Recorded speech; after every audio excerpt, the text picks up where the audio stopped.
नमस्कार। उम्मीद है आप लोग स्वस्थ और आनंद होंगे। अब जैसा सिनेरियो चल रहा है उसमें कुश्ती लड़ने वाले पहलवानों पर बातचीत एक बार और ज़रूरी है। आप लोगों को याद होगा, नहीं याद होगा तो मैं याद दिला देता हूँ। इस समय आंदोलन शुरू हुआ ही हुआ था। उसी समय मैंने एक वीडियो बनाया था जिसमें मैंने लिखा था कि ब्रजभूषण शरण का कुछ नहीं होगा, और आप देखिए ब्रजभूषण शरण सिंह का कुछ हुआ भी नहीं और होगा भी नहीं। मैं फिर एक बार कह रहा हूँ, और वो वीडियो की लिंक भी मैं साथ ही साथ डाल दूंगा, आप लोग देख लीजिएगा।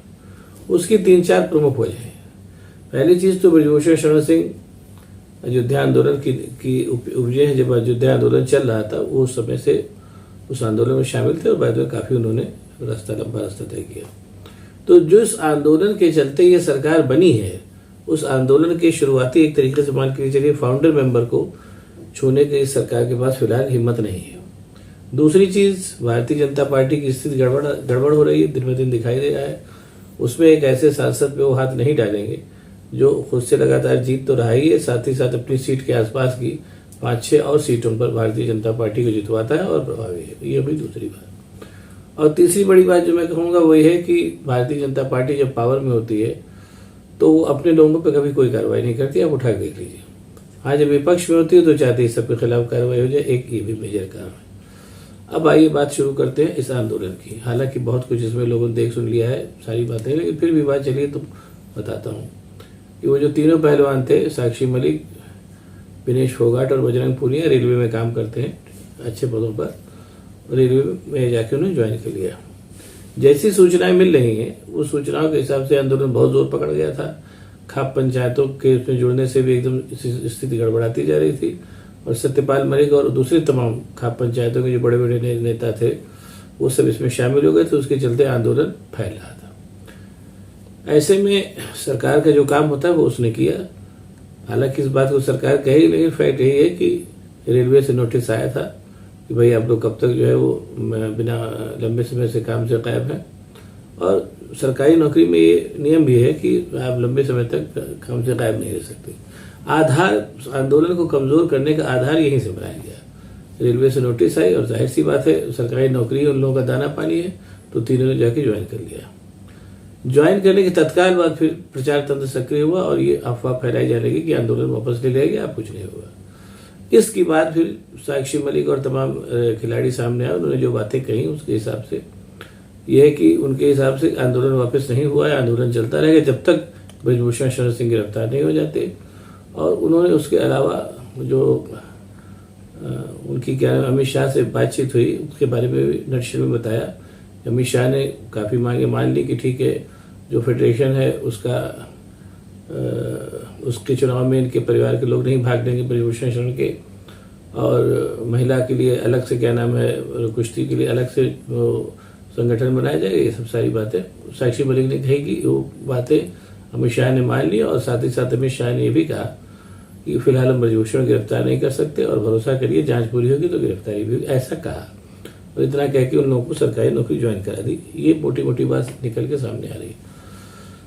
अब जाहिर सी बात है कि चूंकि प्रधानमंत्री को अमेरिका के दौरे पे जाना है और ये आंदोलन इतना फैल चुका था, देश विदेश तक में भी इसकी गूंज थी कि इस आंदोलन के रहते अगर प्रधानमंत्री आंदोलन चालू रहता और प्रधानमंत्री विदेश जाते तो उनकी किरकिरी होती। इसलिए इस आंदोलन को फिलहाल दबाने का तो नहीं, टालने का अमित शाह ने अच्छा काम किया। वो उसको टालने में सफल रहे जैसा वो करते हैं। लेकिन साथ ही साथ सरकारी नौकरी में चूंकि बनाई थी इसलिए उन खिलाड़ियों ने उसको ज्वाइन तो कर लिया, लेकिन साथ ही साथ तीनों का बयान है कि नहीं, आंदोलन अभी जारी रहेगा जब तक ब्रजभूषण गिरफ्तार नहीं हो जाते। अब एक बात मैं और कहूँगा, जो अभी मैंने कही भी है फिर कहूँगा, कि ये पूरा का पूरा आंदोलन जो था ये बहुत तेजी से जड़ पकड़ रहा था। उसमें तमाम खाप पंचायतें भी शामिल हो गई थी और सत्यपाल मलिक एक तरीके से इसका अगुवाई कर रहे थे और इसको लेकर के वो आगे बढ़ रहे थे। अभी सोनीपत में एक पंचायत हुई बहुत बड़ी, जिसमें इस सब तय किया गया कि क्या क्या आगे कार्रवाई करनी है खिलाड़ियों के समर्थन में। एक पंचायत और आगे भी होगी। खिलाड़ियों ने कहा कि वो पंचायत जब हम कहें तब आप बुलाइए। ये सब सारी बातें अभी चल रही। तो ऐसे में ये कहना कि आंदोलन खत्म हो गया है ये ठीक नहीं होगा। लेकिन हाँ, इसमें कोई शक नहीं कि फिलहाल तीनों खिलाड़ियों ने अपनी नौकरियां ज्वाइन कर ली हैं और आंदोलन की अगली रणनीति, जैसा वो कह रहे हैं, बनाने के लिए फिलहाल थोड़े समय तक आंदोलन जो है उसमें वो गति नहीं है जो गति थी। जैसा वो लोग बता रहे उस हिसाब से आंदोलन खत्म कहीं से नहीं हुआ है और फिलहाल उन लोगों ने अभी अपनी अपनी नौकरियां ज्वाइन की, इसलिए आंदोलन को नए सिरे से चलाने के लिए थोड़ा सा वक्त लगेगा, जैसा उन खिलाड़ियों का बयान आया है। ट्विटर सब पे उन्होंने ट्वीट किया है। अब यहीं पर मैं एक बात और बताना चाहूँगा, उसको बता के बात खत्म करूँगा कि 2 वजहों से सरकार, जैसे मैंने कहा, इसमें भाग लेने के लिए बाध्य हुई। ये वही अमित शाह हैं जो जब नई संसद का उद्घाटन हो रहा था तो इनकी पुलिस ने इन खिलाड़ियों पर लाठी चलवाया था, और ये वही अमित शाह हैं जो बातचीत करने के लिए विवश हुए। उसके पीछे 2 मेन वजह हैं। एक तो आंदोलन का लगातार फैलता जा रहा दायरा और उससे होने वाला चुनावी गणित का नुकसान, इन सब जगहों पे चुनाव होने वाले हैं। और दूसरी बात यह कि जो वर्ल्ड रेसलिंग फेडरेशन है उसने ये कहा था कि हम आपके यहाँ के सब भंग कर देंगे, कोई कुश्ती उश्ती नहीं लड़ी जाएगी। उससे भी एक दबाव पड़ा, क्योंकि एक बात ये भी है कि इन सब खेलों में जो पैसा वैसा आता है वो वैश्विक संगठनों से ज़्यादा आता है। यहाँ तो जो मिलता है सो मिलता ही मिलता है, और उस पैसे की बंदरबाट ही होती है, ये दुनिया जानती है, आप लोगों को भी पता ही होगा। तो इन 2 वजहों से अमित शाह ने एक और ऊपर से सरकारी नौकरी का दबाव डाला गया, जो कि किसी भी मिडिल क्लास के आदमी के लिए एक बड़ी चीज़ होती है। सरकारी नौकरियां भी उन लोगों की अच्छी हैं, लाख सवा लाख की सैलरी वाले।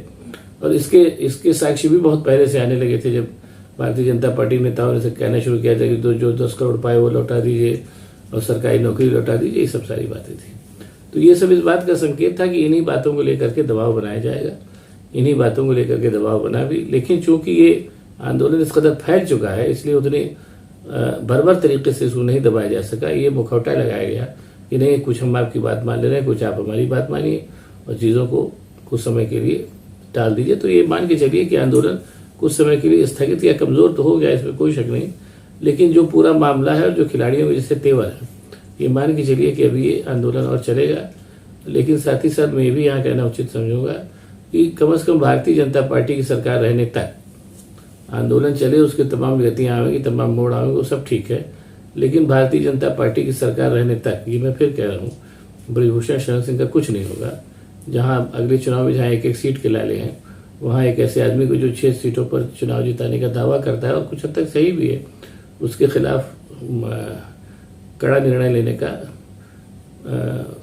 हैसियत फिलहाल केंद्र सरकार की नहीं है। ये मैंने पहले भी कहा था, फिर कह रहा हूँ। हाँ, ये दिखावा जरूर किया जाएगा, क्योंकि लोकतांत्रिक मुखौटा पहने हुए हैं लोग कि हाँ हम कुछ कर रहे हैं, लेकिन मुझे लगता नहीं कि बहुत कुछ सार्थक होगा। हाँ, आंदोलन चलता रहेगा और देखिए क्या होता है, इसको आगे भी देखना दिलचस्प होगा। लेकिन कुल मिला के बहुत ही दुख की बात है कि पूरी सरकार जो है एक सामान्य से सांसद का, जिसकी आपराधिक पृष्ठभूमि है, ऐसे ब्रजभूषण शरण का कुछ नहीं बिगाड़ सकी। ये भारतीय सत्ता की फिलहाल की आज की सच्चाई यही है। अब आगे देखिए क्या होता है। अब अगर ये वीडियो आपको पसंद आया तो इसको शेयर करिए, लाइक करिए और मेरे चैनल को सब्सक्राइब करिए, ताकि मैं और भी अच्छी बातें आपको बताता रह सकूँ। बहुत बहुत धन्यवाद। नमस्कार।